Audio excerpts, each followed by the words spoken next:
Welcome to the Human Capital Innovations Podcast, your go-to source for personal, professional, and organizational growth and development. We hope you tune in often for all things people management, organizational development and change, organizational leadership, and social impact related. Maximize your personal and organizational potential with Human Capital Innovations Podcast.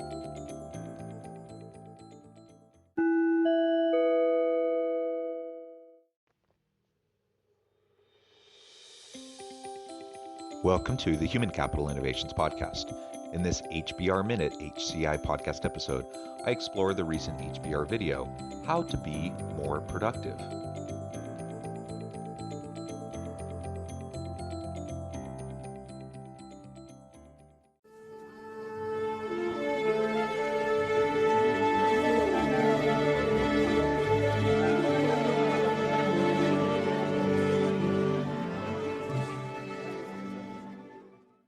Welcome back to the Human Capital Innovations Podcast.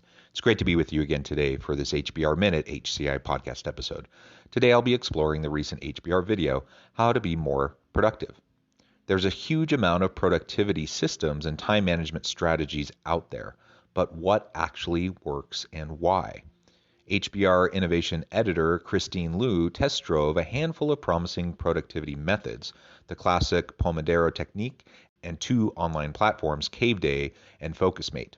Then she talked to productivity expert Chris Bailey, author of The Productivity Project, on what successful methods all share, how best to manage your time, and what being productive even means.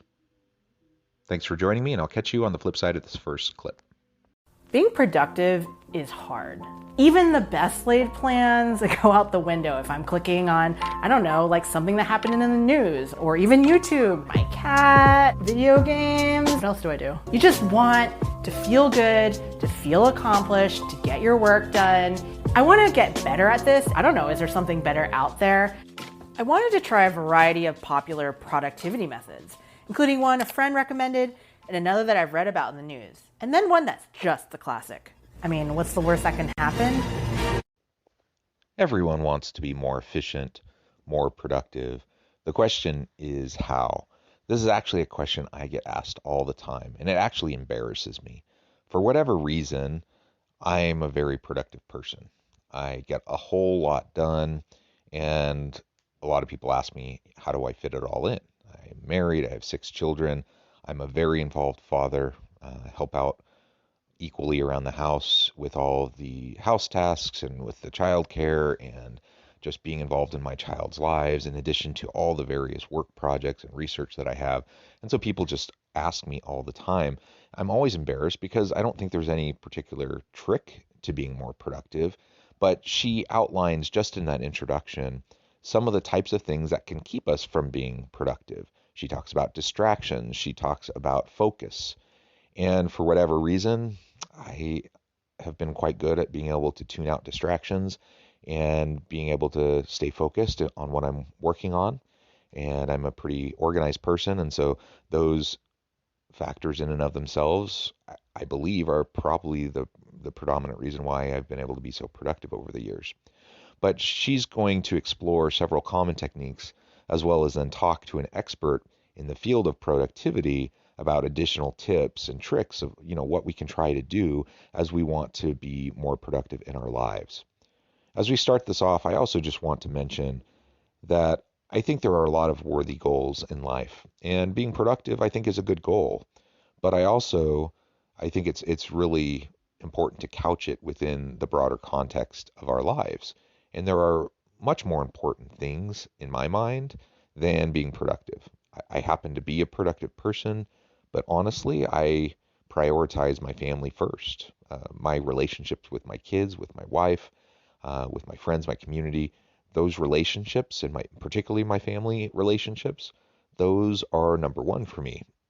And I think, we have to choose our priorities based on our values, and then be consistent with those over time. And sometimes that might mean we're less productive, less efficient, and I think that's okay.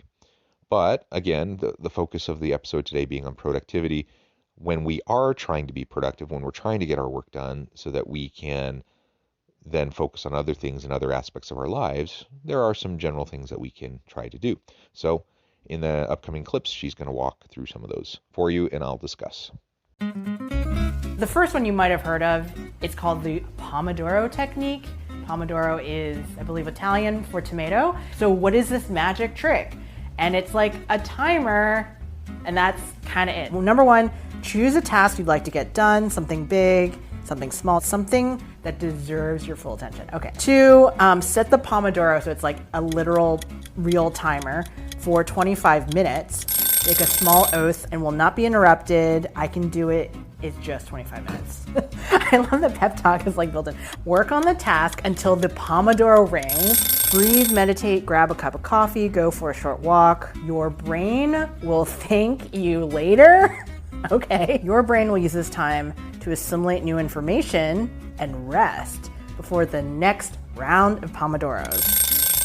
Once you've completed 4 Pomodoros, you can take a longer break. 20 minutes is good, or 30. This is what I think. It's like breaking stuff up into manageable pieces, but then if you really think about it, it kind of goes on forever.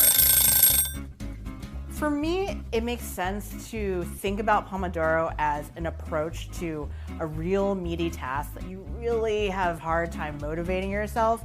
So it's just like, all right, worst case scenario, I'm gonna spend 25 minutes on this and then, see how far I get. But for like normal, everyday kind of worky things, like I understand like focusing on this task, but it just seems a little impractical to apply it like to everything, at least for me.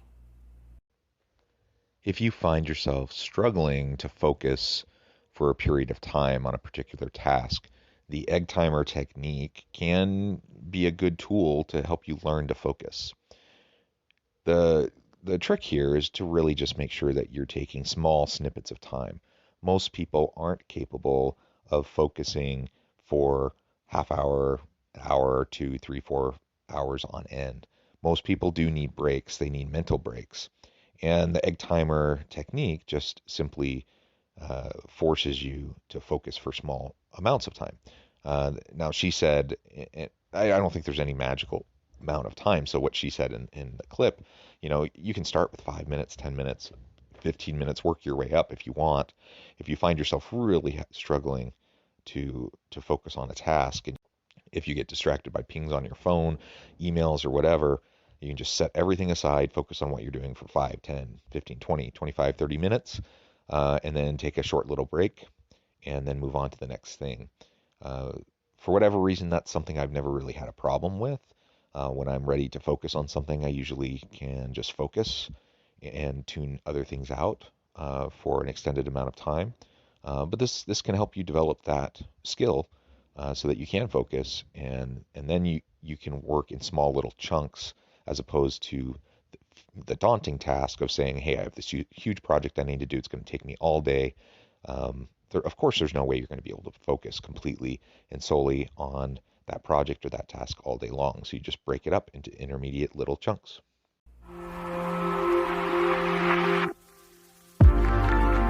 Welcome to Cave Day, the world's most focused community. Okay, so the next method I found that I want to try wholesale is called Cave Day. Basically, Cave Day is essentially a group Zoom call. Inhale. Kind of like, this startup-y. It's very branded. It says positive peer pressure to get your done. You have like a facilitator or coach, a trained cave guide. Everyone is here with the same intention, which is to monotask, one task at a time. What you're working on today, and what's one thing you're committing to leaving outside the cave? Hi, I'm Christine, right outside of Boston, and I'm going to focus on putting together a couple slides for a meeting that's coming up, and then I'm going to leave out Slack notifications, email, and my phone. I want to believe it, but like really what's under the surface? Like why is this a method? 3, high five in the camera, and we'll get going. Here we go. 1, 2, 3. Good luck. See you soon. Cave Day, I wanted to make fun of it real bad. I don't know why, but it might be partially I miss people and I miss like meeting new people in the wild. But I also liked that there was a coach and someone who was professionally a facilitator. It actually was really, I found it pretty effective. I used it and I recommended it to people. I also love group fitness classes like boot camp and, feeling that group energy. So I think that's part of it. Cave Day is a really interesting idea to me. This is definitely not something I've ever tried before, but I can understand the appeal. I can understand for people who are very social, who like to be around others, and particularly during the pandemic and people are isolated, people have been working remotely. There is something about being in an office setting around other people where you can keep each other mutually accountable and kind of push each other to focus and produce. That has gone away when we're working remotely. And so the idea here is essentially to try to kind of recreate that environment by just doing it virtually with, having a Zoom call where you have a bunch of people just simply being together, working with each other. Seems kind of odd to me, but I do get it. And if you're a social person and you're a social worker, and it won't get too distracting for you, this can be a good way for you to just hold yourself accountable. You know that working at home can be hard. FocusMate eliminates procrastination by providing you with a live, peer accountability partner anytime for a 50-minute working session over video. So I found this other system called FocusMate. The whole idea is you sign up and then essentially you have a meeting with a stranger. So you have basically a call, a video call, you say hi to each other, good luck, and then you literally have your screen of them to the side, and then you have your other window open to whatever you're working on. It's not supposed to be social as it is like kind of ambiently social. After you're done, you just sort of like say bye, and hopefully you got a lot done in that hour. Well, thanks for your time, Dave. I appreciate it. All right, cheers. Having the person on the screen is part of the experience by design, but I did find myself like always looking to them. It wasn't ideal for staying on task and staying non-distracted. This one is also an interesting idea to me. Focus Me is similar to Cave Day, except instead of a group and instead of having a trained facilitator to kind of facilitate the interaction and to make sure everyone's focusing on a specific thing and leaving distractions behind, Focus Me is really just you set up a meeting with one person and then they're just kind of there in the background while you're working.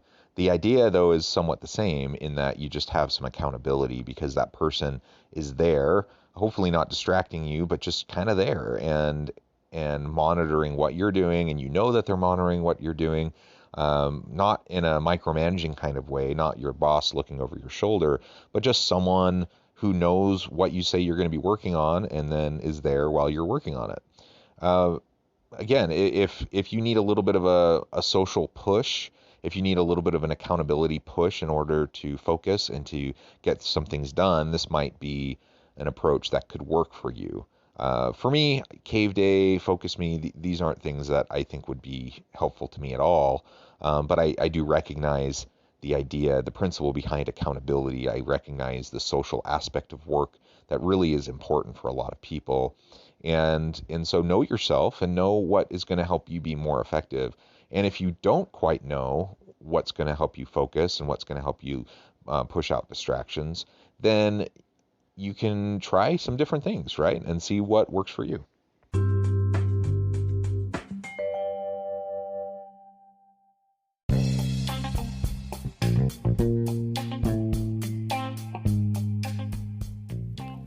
I'm excited to announce the publication of my new book from HCI Press, The Alchemy of Truly Remarkable Leadership: Ordinary, Everyday Actions that Produce Extraordinary Results. Consider how the nature of work has shifted over the past 50 years. With increased globalization, rapid technological advancement, and the shift in economic composition, the average job of today looks very different than the average job of 50 years ago. What will the jobs and organizations of tomorrow look like? Moreover, what does this all mean for organizational leaders? What are the core competencies and capabilities of organizations and their leadership that are prepared for continued disruption and geopolitical and socioeconomic shifts? Regardless of what the future holds, increasingly, leaders need to be socially minded, data-driven, decisive, champions of talent, and disruptors of the traditional notions of leadership, teams, organizations, and work. The Alchemy of Truly Remarkable Leadership will help you to explore your own leadership competencies and capabilities and consider ways to apply and implement them into your workplace and personal life.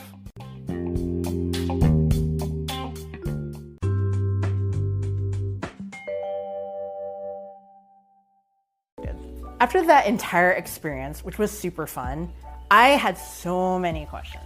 I'm like, how much are these like the same thing, just cores wrapped in different dressings? Or are they actually like different schools of thought? Like, are there universal principles to this whole productivity thing? I wanted to talk to an expert to get down and dissect it. I think it begins and ends with intention, right? Like at the end of the day, did you accomplish what you set out to do? If you do, I think you're perfectly productive. This is Chris Bailey. He's been studying productivity for most of his career, and he's found a lot of tips that have helped people along the way. So I told Chris all about my experience taste testing and test driving these productivity methods and to see what he thought.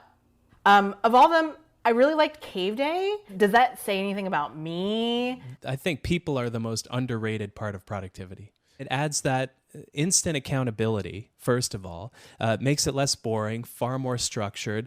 It's still difficult, but you feel like you're with somebody, especially right now when so many of us are working from home. It's great. That really resonates with me because I love having that social aspect. It really keeps me focused. It seems like some of his best advice is also the most basic. Now, as she starts to talk with a productivity expert and to explore some of the types of general principles that can help people be more productive, he starts by focusing on intention and really what is your goal? What do you want to accomplish?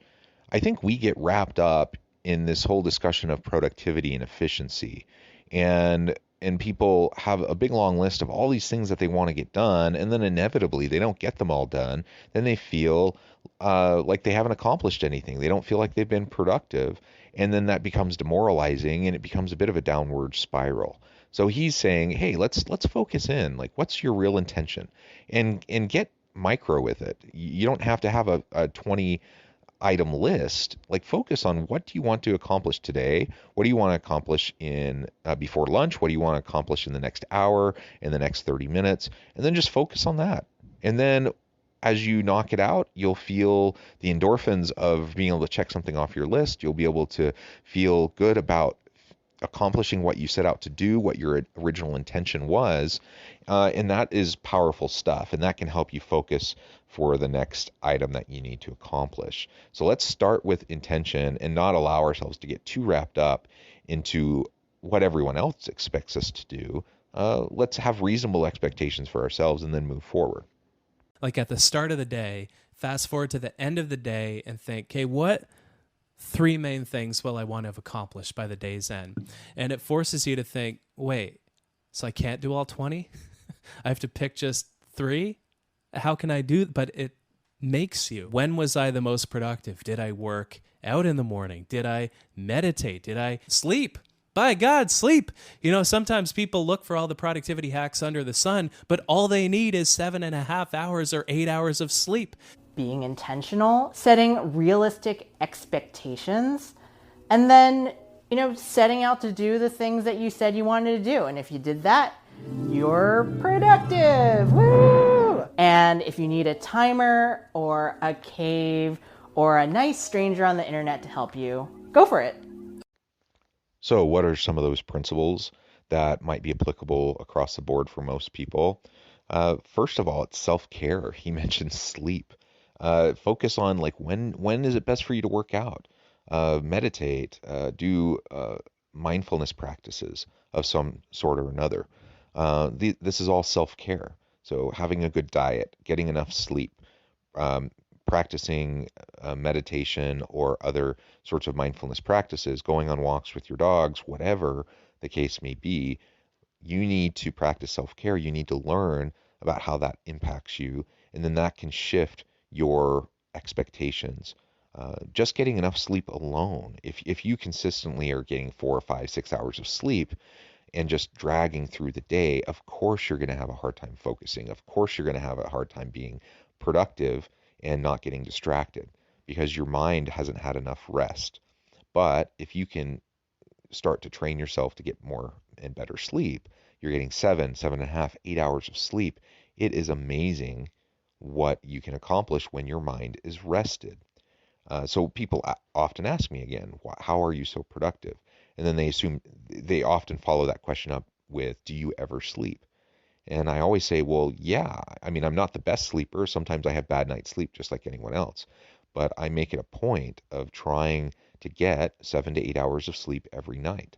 I'm not one of those who says, you know what, I'm going to be super productive, and so that means I can only sleep for 4 hours or 5 hours.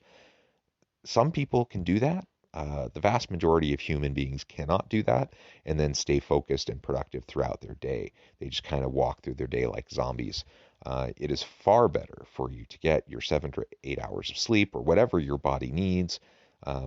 Practice other mindfulness techniques and get the physical exercise and eat well. Do those basic things. If you're taking care of yourself, your mind will be more productive, and then you can move forward. They also then talk specifically about the principle of just reasonable expectations, expectations that you can actually accomplish. The 20-item list is usually not something you can get through. Sometimes maybe you can, and maybe you're just knocking things out left and right. That's awesome. But most of the time, you're going to be setting yourself up for failure. So focus on what's most important. What do I really need to do today? Those 2 or 3 things. And like I mentioned in the last clip, what do I need to do today? What do I need to do before lunch? What do I need to do in the next hour? And then just break it down into micro tasks, into very small chunks, specific things that you can focus on. And then you can focus your mind, you can do those things, and then take a break. I take lots of breaks throughout the day. So again, people ask, how are you so productive? Do you just like work nonstop all day long? Well, there are times where I kind of have no choice and I just end up focusing for hours on end and just knock things out. But that's not my typical day. Most of the time, I'll I'll do things and then take a break after a half hour or an hour. If I'm working on something specifically for 2 or more hours, then I'll take a longer break. But and that can take a lot of forms. Maybe I go uh, do a little bit of music, play the guitar a little bit, go walk the dogs, go talk to my wife or my kids, or just do something else to just move around and get the blood flowing. Ultimately, though, I take those breaks. I take them frequently, and I try to get the sleep that I need. I try to exercise.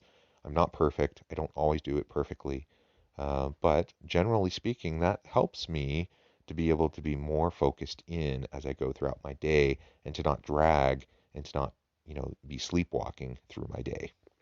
A fundamental truth about productivity, which is that nobody's created equal. We're all different. This is personal productivity. And so we really do have to take what works for us and leave the rest. Personal productivity is personal. It's individual. So just because something works for someone else doesn't mean it's going to work for me. You have to self-reflect. You have to really test out and try different approaches and see how they work for you. And if it works, great, utilize it. If it doesn't work, leave it behind and don't feel guilty about it. And don't feel like you're not doing something you should be doing. So, for example, in the examples that she explored, I don't need to do a virtual meeting on Zoom. I don't need to have someone sitting there in the corner of my screen kind of monitoring me. Those things wouldn't work. In fact, I would find them distracting. And so I won't, I'm not going to do those things. And in fact, when I'm in a physical office space, I don't like open office environments. When I'm in that kind of a situation, I put on headphones and I try to tune everything out because the open office environment distracts me. But other people are different. Other people thrive in that environment. That's great. So what helps me personally to focus may not be what helps you personally to focus. Uh, and that's fine. So you just need to figure that out for yourself and then move forward. Ultimately, there's no one size fits all. There's no magic bullet. Over time, over my life, I'm 42, and over time, I've learned things that work for me, and I try to lean into those things, and I try uh, to leverage what works for me. I encourage you to do the same. Focus, productivity, tuning out distractions. These are all things that I think we can hone our skills over time. And to end as I started, just a reminder that efficiency and productivity isn't like the most important thing in the world. Do we want to be successful in our career? Yes. Does that mean we have to be productive? Yes. But there are so many different facets and aspects of our lives that we also need to focus on. We need to prioritize. And personally, I think relationships are number one. And I want to have strong relationships, meaningful and fulfilling relationships with others around me. And if you have an efficiency or productivity mindset, and then try to apply that to relationships, that usually isn't going to go over particularly well with people when you're trying to have authentic connection. So just understand what your priorities are, what your values are, and then move forward in a positive way to try to bring that into reality for you. I really enjoy this video. I appreciate all the tips. I hope they were helpful for you. I hope some of my commentary was also helpful. And as always, I hope you can stay healthy and safe. I hope you can find meaning and purpose at work each and every day. And I hope you have a great week.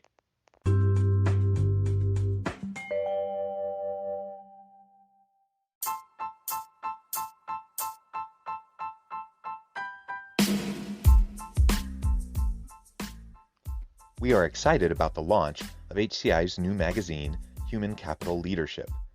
Human Capital Leadership is a free, interactive e-magazine designed to help individuals, leaders, and organizations find innovative approaches to maximize their human capital potential. We will be publishing issues quarterly in August, November, February, and May. Check out the first issue and let us know what you think.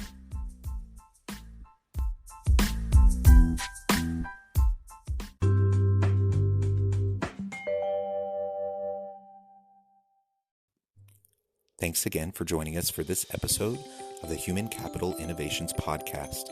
I hope you stay healthy and safe and that you have a great week.